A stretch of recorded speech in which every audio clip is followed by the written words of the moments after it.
Benar. Siap. Jadi kemarin gimana Leot? Kenapa itu Leot nggak datang kemarin? Apa datanya Ya, kurang lengkap atau gimana? enggak. Bentar, jangan dipotong-potong ya teman-teman ya. Iya, monggo. Waktu setelah lab itu saya hubungi Kiai Syarif kan gitu ya. Kiai Syarif, besok kita sebelum jam 12 datang ke Tuban kan itu. Kita sambut genggam gempita sayembara itu sesuai dengan instruksi itu. Ya sebentar, nanti saya mau koordinasi seperti itu sorenya kan itu. Oke, siap. Nah, akhirnya malam koordinasi ya kan, ngomong bahwa saya tidak bisa datang Leut karena tidak boleh oleh Kiai Ansori. Loh, siapa Kiai Ansori itu? Katanya Duriah Kanjeng Sunan Bonang. Kenapa kok melarang-larang? Katanya kita tidak ada koordinasi. Loh, memangnya dia tim suksesnya Pak Agil? Ya bilang gitu kan itu.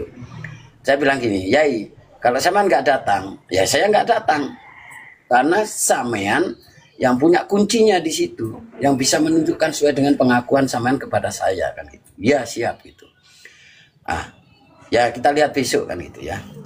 Akhirnya jam 9 tidak ada konfirmasi kan gitu dari Kiai Syarif. Tak WA nggak jawab kan itu. Akhirnya saya DM Kang Fakil juga WA, kan ada di akunnya ada nomor WA-nya.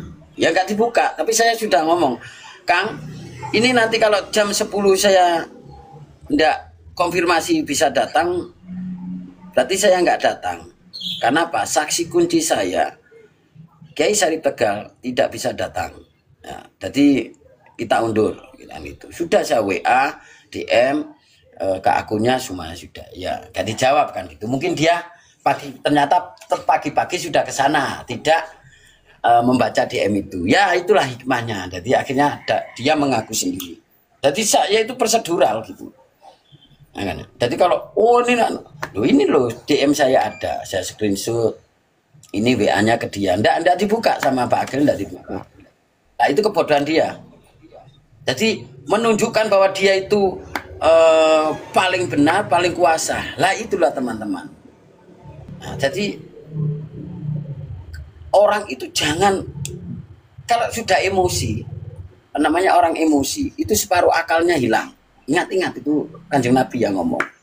Karena dia Siapa merasa. Siapa itu Wisdom? Akhir sekali hilang. Iya, tak kira sampean. Yo. Kan dia datang ke makam. Gustom, Afwan gini Gustom, kalau saya hanya bisa mensupport melalui pemikiran yang dari saya nggak ada artinya, cuman begini Mas saya Gustom, kayak kita tentukan kayak siapa yang ada di depan Gustom, nanti ikut di semua di belakangnya gitu. Oh ya. Siapa yang mau di depan itu? Ya, untuk ke sana kan butuh biaya Gustom. Terus nanti galang dananya pakai apa gitu Gustom. Ya, makanya biaya itu kan di sini lewat kita jalur hijau. Ya. Mulai pertama saya ngomong ke Gustom, lanjutkan Gustom, kalau nggak ada biayanya, nggak ada ongkosnya, saya siap Gustom, kan saya ngomong gitu saya Gustom, ke jenengan kan? Ya betul. Jadi donasi kan sudah ada donasi. Ya, sebentar saya lanjutkan ya. Setelah itu dibikinlah tim kecil. Tim kecil ini terbagi dua ya. Yang satu melaporkan dari segi hukum melaporkan Pak Agil tentang pengakuannya, yang satu pelaporan atas makam palsu di Kanjeng Sunan Bonang yang dibuat Pak Alawi sesuai sayembaranya Pak Agil. Nah, jadi tim-tim ini nanti semakin banyak, kata Gus Ainun tadi benar, semakin banyak yang melaporkan hari itu berserempak di Tuban.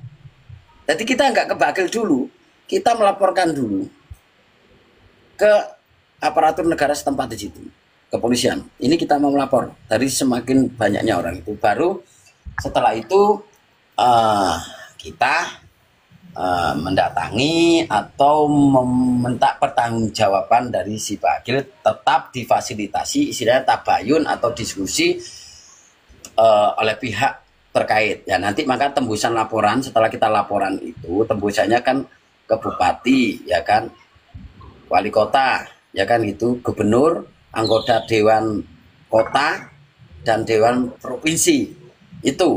Jadi kita benar ya hari ini menarik negara ini hadir. Nah, diharapkan dari ini ada diskusi skala minimal daerah lah, provinsi gitu ya kan gitu. Nah, cagar budaya dipanggil dan semuanya panggil, begitu juga yayasannya dipanggil kan seperti itu. Nah, seperti itu. Iki sapa iki area iki? Yatno iki. No Yatno. Yatno iki. Enggak no, tanteni rong dino katanya melaporkan. Nah, ini yang menarik dari perbincangan kemarin malam di roomnya TG, di situ ada Yatno ya, yang mengancam mau membelah dada saya dan sebagainya. Tapi itu tidak masalah bagi saya. Yang menarik, dia akan melaporkan saya ke pihak kepolisian wilayah Tuban 2 hari ini. Nah, itu yang saya tunggu. Itulah nanti pintu juga untuk negara ini hadir. Gitu. Jadi sebenarnya kehadiran saya itu sudah saya konfirmasi ke Pak Agilnya. Jam 10 siang ada screenshot-nya, ada WA-nya. Tapi dia itu tidak mau buka, ya wes. Nah, dari kesombongannya itulah Gusti Allah itu akhirnya membuka aibnya. Yang selama ini kita bertanya-tanya, siapa sih yang menguburkan begitu banyaknya Pak Alawi di sini itu? Ternyata Pak Agil sendiri. Begitu saudari. Lanjut. Tapi gini Gus Tom, cari paribahasan gini Gus Tom. Sampean belum menembakkan satu peluru pun mereka sudah semburat, kalang kabut dan sebagainya gitu Gus Tom. Iya, paribahasan gitu Tom. Jadi hikmah dari pergerakan sampean yang belum apa-apa ini ya, hanya bergerak gitu aja. Dia sudah panik. Sudah panik. Iya, sudah panik sampai klarifikasi ke makam dan lain sebagainya sampai nyerocos dengan tidak sadar keluar pengakuannya. Itu kan hikmah dari pergerakan. Itu masih pergerakan seperti itu. Mereka sudah kalang kabut kan itu, Gustaf. Iya, sampai datang dengan gagah-gagahnya gitu, susunya ditunjuk-tunjukkan. Lah, kayak kaos Kopassus itu. Nah ya, terus menunjukkan gini. Ketidakkesopanan dia, banyak kan bang situ banyak orang berdoa, teriak-teriak. Ya, ada orang tahlil itu, tuting-tuting. Itulah menunjukkan sifat Pak Alawi itu memang tidak menghargai kita orang Nusantara. Lora Mamas. Mohon maaf, saya bekerja, saya turun dulu, saya bekerja. Siap, terima kasih. Siap, Bapak Bagu Bumi, siap. Karena nanti kalau buku bensin saya ke sana tak DM semuanya. Jadi saya itu prosedural gitu. Saya salahnya dia ndak buka DM saya, ndak buka WA saya. Loh, ya sudah. Seandainya dia buka WA saya, DM saya, kan dapat komunikasi. Ya sudah, kapan datangnya? Enak dia. Tapi semuanya sudah bisa Allah menunjukkan sifat-sifat mereka aslinya. Bahkan sekelas Pak Agil yang kayak gitu akhirnya ketahuan. Begitu sombongnya dia seakan menguasai area Kanjeng Sunan Bonang. Teriak-teriak, banyak orang tua, anak kecil waktu itu membaca nama suci Gusti Allah kan gitu, menyebut dengan kusuknya, konsentrasinya dibuyarkan sambil nunjuk itu kan yang ditunjuk katanya memekaman diri satu itu kan banyak jamaah itu memang sifatnya Pak Alawi, tidak ada sopan santunnya, tidak akan pernah menghargai kita. Itu lendelo aja ndano ada apa itu nggak ada. Gustaf. Nggak ada. Orang tua itu ya, ini ahli kuburnya dituding-tuding. Ini ahli kubur. Masa orang tua dituding-tuding? Ya didekati kan gitu. Didekati atau dirangkul atau Pak, jenengan ini kan, lah kan gitu. Enggak dituding-tudingin. Itu loh adab mereka kepada bangsa kita. Berani menunjukkan tangan gitu pada orang tua. Padahal jaraknya berapa meter. Nah, itu salah satu hikmah dari pergerakan sampean yang sederhana itu ya kok Gustaf. Salah satu hikmahnya seperti itu. Jadi tinggal Gustaf, mereka itu sudah panik mereka itu. Jadi tinggal sampean sama teman-teman tim koordinasi, semua potensi yang ada itu dikoordinasikan baik dari sisi hukumnya, dari sisi by data, kemudian koordinasi dengan aparat-aparat yang punya otoritas di situ. Itu tinggal itu aja Gustaf. Kalau urusan wis panik, urusan mental, urusan berbicara mental, wis menang sama Gustaf. Lagi berbicara mental gitu. 1M-nya pun hak saya itu sebenarnya, wong pelakunya sudah ngaku. Ya kan? Nah, itu nanti kan misalnya kita memanggil tim cagar budaya kan kita harus izin menggali ataupun. Nah, itu nanti kalau yang ditunjuk-tunjuk itu pembuktian kan harus digali. Diambil tulang sampel tulangnya, dites DNA, bener nggak itu Mbak Alawi? Atau tulang orang lain? Tambah mati mereka. Loh, hanya waktu kemarin di roomnya TG itu ada Mbak Alawi yang ngomong gitu. Sama lebih percaya mana DNA sama keterangan orang? Saya percaya DNA. Kalau percaya orang bisa disetir, ya kan gitu. Tapi kalau DNA ini nggak bohong, ya digali makamnya. Yang kamu ngaku itu makam leluhurmu, digali. Benar nggak itu leluhurmu? Nyambung nggak dengan kamu? Menang sudah sama aku. Moncrot aku. Ya itu kan. Kalau DNA nggak akan bohong. Tapi kalau mulut yang hidup ini banyak bohongnya gitu. Itu. Mampu sudah digali. Nah, tapi semuanya harus izin pemerintah lewat cagar budaya. Nanti itu kan sebagai langkah kalau sudah didengarkan sudah masuk ke ranah pengadilan kan itu. Tuhnya harus digali. Benar enggak? Yang dituntut Step by step, Gus. Ya. Step by step. Yang penting ada pelaporan dulu. Bener. Bagi saya pelaporan dulu yang penting. Nah, tuh yang terpenting harus ada pelaporan nih. Ada makam palsu, ada pelanggaran cagar budaya. Buktinya ini selesai. Nah itu nanti kita pantau gitu loh. Karena ini momen yang paling tahu. Nanti dari Tuban akan daerah-daerah yang lain itu akan bergerak lebih semangat. Tuban sudah bergerak, Surabaya Ampel bergerak, Boto Putih bergerak kan gitu. Nah, gitu loh. Kan gitu. Seperti itu. Begitu. Jalan itu Gustom, banyak jalan Gustom. Ya. Jadi seperti nisan-nisan yang ada tulisannya Kabib dan Mbak Alawi itu ya. Itu kan bisa di tracking itu nanti. Itu ahli warisnya siapa? Matinya tahun berapa? Itu kan bisa di tracking. Kalau matinya tahun berapa ketemu, keluarganya ketemu, itu harus ditunjukkan by data, ada KK dan di catatan sipilnya harus ada. Kalau tidak bisa membuktikan ahli warisnya dan data kehidupannya, berarti makam itu ditanam gitu aja, patokannya palsu itu. Bener, kan Gus. gitu. Bener di tracking betul. Jadi gini Gus. Iya. Jadi gini, kemarin tuh kita tuh kan di Jakarta juga sama kayak Gustom sebenarnya. Waktu itu pernah dengar makamnya apa namanya Tubagus Angke. Ya, Tubagus Angke. Nah, Tubagus Angke itu dirubah. Makamnya jadi Sultan Al Habib Hamid bin Abdurrahman Al Qodri.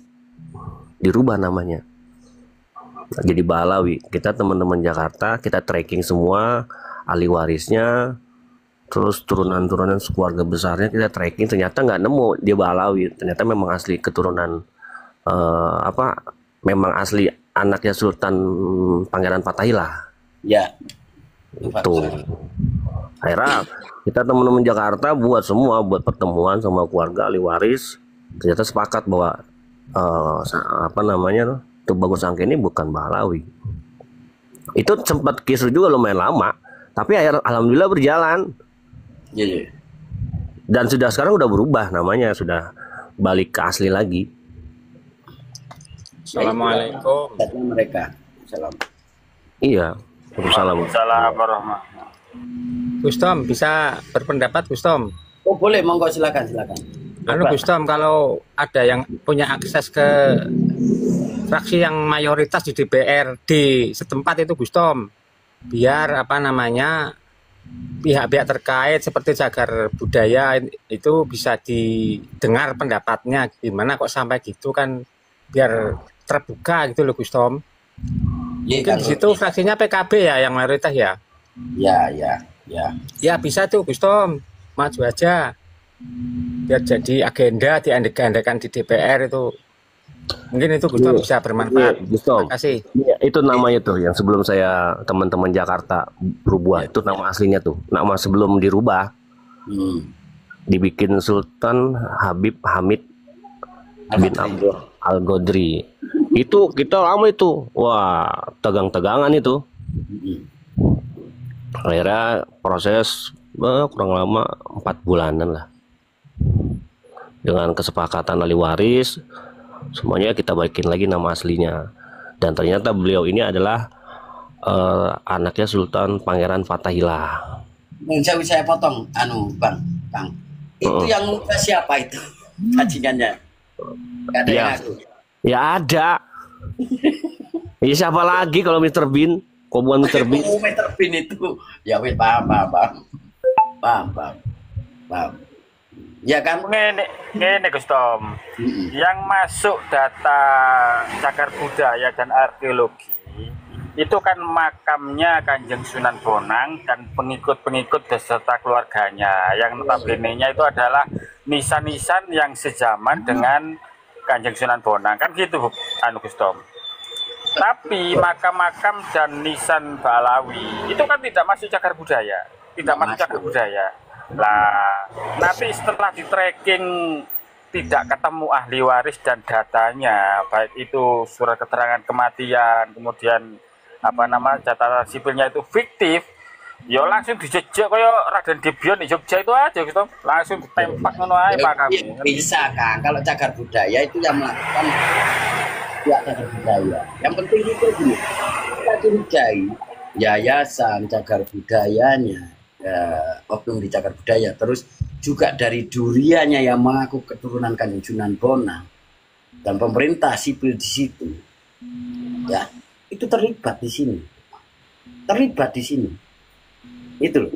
Kenapa? Dari banyaknya makam Ba'alawi di dalam itu kok bisa tidak ada nama orang kampung sekitar itu loh? Kok Ba'alawi semua? Ini kan sudah sistematis struktur mereka. Ini makan semuanya, ini uang haram, begitu. Makanya kita laporkan nanti pelaporan juga cagar budayanya, karena gini, tahun kemarin tim kami ini sudah melaporkan tentang pelanggaran cagar budaya di BPK 11 Mojokerto sudah, tapi tidak didengarkan. Nah, dari pelaporan yang tahun kemarin tidak didengar, ini landasan hukum kita melaporkan pihak cagar budaya yang tidak proaktif sebagai kepanjangan tangan undang-undang cagar budaya ke pihak kepolisian. Jadi sudah dilaporkan oleh PWI saat itu. Jawa Timur ada ini, bukti-bukti kami ada. Jadi sudah melaporkan ini loh, ada pelanggaran cagar budaya di area Kanjeng Sunan Bonang, tapi tidak ditanggapi dengan serius oleh pihak cagar budaya Mojokerto. Nah itu nanti juga delik hukum untuk mereka juga. Seperti ini kasus kayak kemarin, alhamdulillah waktu Said Wasim itu ada oknum namanya imigrasi yang mengancam dan sebagainya, ikut terhasut Ba'alawi. Ya akhirnya dapat kita laporkan di pusat Surabaya, dapat sanksi akhirnya. Oknum ini dapat sanksi gitu akhirnya. Nah begitu memang cara kita lah nanti. Ini Gus Tom, jadi kalau bisa ya tidak apa-apa, setuju kalau yang Saban kejar itu dari sisi hukumnya ya, atau sanksi dari oknum yang terlibat itu ya, itu memang harus ya. Tapi kalau bisa harus ada evaluasi Gus Tom. Jadi yang dikejar jangan hanya sanksi hukumnya. Jadi apa yang terjadi sehingga oknum-oknum dari aparat itu terlibat itu tidak lepas dari doktrinasi dari Ba'alawi yang masih selama ini. Mereka kan takut karena Ba'alawi itu kan Gus Tom, sangat pandai sekali menyusup ke segala lini lembaga pemerintahan kan gitu. Itu yang harus dievaluasi Gus Tom. Nah iya, nanti laporan itu yang dipimpin oleh Gus Naim atau Garuda itu ya kan, itu nanti surat pelaporan itu tembusannya itu tadi yang saya sebut, wali kota Tuban, bupati Tuban, anggota dewan Tuban ya kan, anggota dewan provinsi, nah, terus gubernur, minimal itu ada tembusan ke situ, termasuk nanti juga ke Korem, Dandim dan sebagainya, dan juga sampai kementerian.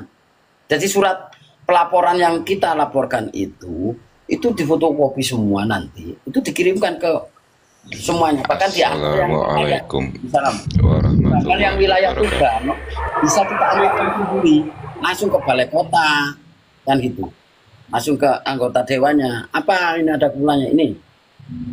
Kami sudah Saya pengen tahu itu Gus Tom. Yang Waalaikumsalam, monggo. Itu yang kasus Said Basim itu kan dari imigrasi sudah ada, terus dari kepolisian kayaknya juga dapat sanksi apa ya, saya dengar-dengar. Semuanya dapat, satu polisi. Ya, lah ini masalahnya aktornya ini kenapa ndak? Kayaknya kok bebas saja, YouTube-nya jalan terus, provokasinya jalan terus itu loh, Gus Tom. Nah gini, saya ini yang keroknya malah nggak kena ini. Bentar, Ya, saya terangkan. saudara kita sendiri ini. Ya sebentar, saya terangkan biar nggak salah.